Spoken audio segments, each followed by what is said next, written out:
All right, hello everyone. Welcome back to our Intro to Electricity and Magnetism lab. Today our lab is going to try and measure the electric charge of an electron over the mass of the electron, or E over m. And that is actually a known value. It is 1.76 times 10 to the negative 11 coulombs per kilogram. And so what we're going to do is set up some equations and then plug in certain values that we get from our experiment. And when we do that, we should get the E over m ratio. So to start, I am going to walk over to our experiment and kind of talk about what is happening here. So inside this glass ball is a little tube, and it's a tube filled with a low pressure gas. And what happens is when we turn on this power supply, it'll heat up the tube, and heating it up will ionize the gas, and then it'll send electrons shooting outwards towards that direction. Now, when that happens, we're going to then turn on this power supply, and what it's going to do is send a current through this coil and this one, also called a Helmholtz coil. And when current is going through these wires, it'll create a magnetic field going through the coils. And what you're going to find is that at different magnetic fields, the beam of electrons shooting out that way is actually going to start to curve into a circle with a certain radius.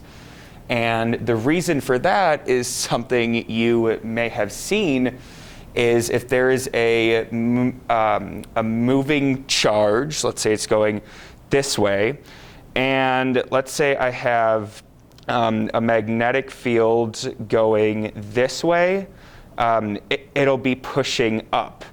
However, because these aren't positive charges, it's negative charges, we'll actually have to flip our hands.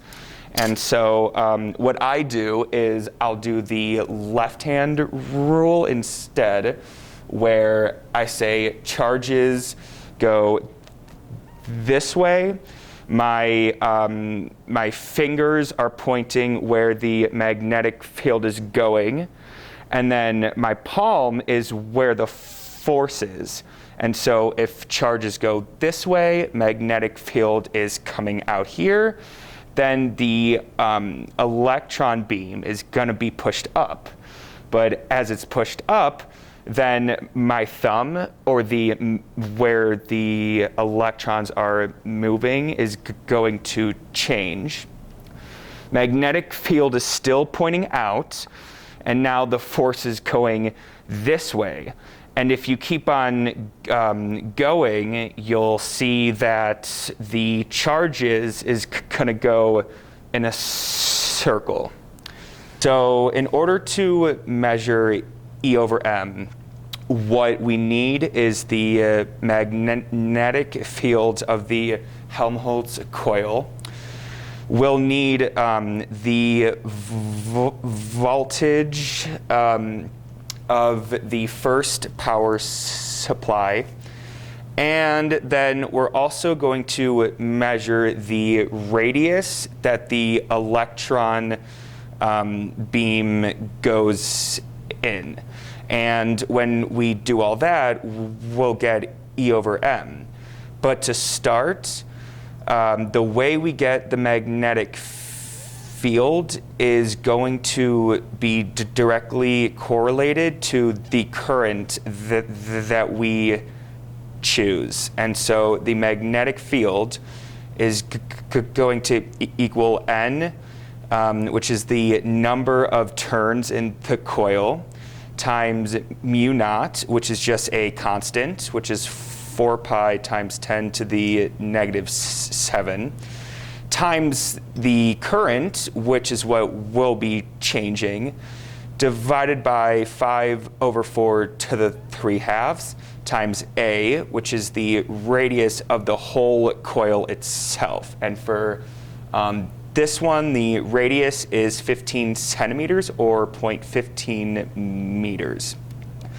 So once you plug in all those values, you'll get a simpler equation that says the magnetic field B equals 7.8 times 10 to the negative 4 times I.